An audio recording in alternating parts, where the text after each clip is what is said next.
Hi, my name is Lorelei Sterling, and I'm the Distance Education Librarian at the Consortium Library at the University of Alaska Anchorage. Today, we're going to be talking about the Student Circulation Assistant position and what duties will be expected of this position. At the end of this course, student circulation assistants will be able to demonstrate an understanding of the Library of Congress classification system, as well as other classification systems used by the library. They'll also understand and be able to apply proper customer service methods, understand and learn specific library operational duties, follow safe practices and know what to do in an emergency, and able to apply appropriate and ethical behavior with personal information, materials, and equipment.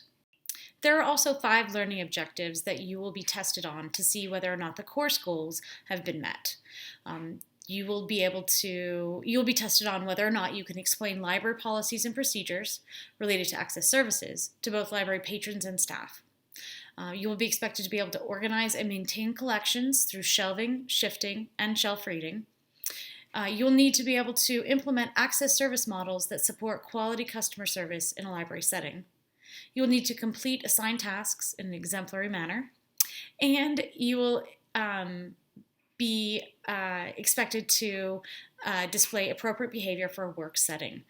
These 5 learning objectives are not hard to meet, but they will be something that you'll be tested on throughout the course.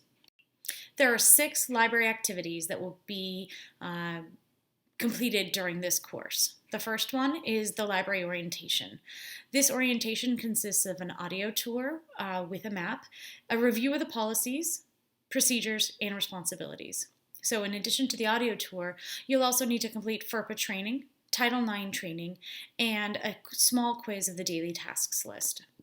Activity 2 involves customer service and communication skills. Group study rooms and technical support will be covered, as well as changing toner and paper, and shadowing an experienced student.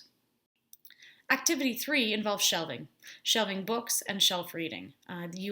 The assignment required is shelving a test card that includes shelf reading the books next to it, shelving them correctly, and having that work checked. Step 4 is processing periodicals.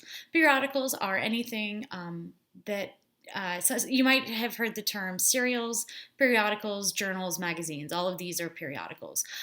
We process them in a lot of different ways, including bugging and stamping, and your assignment will be to process an entire cart of them.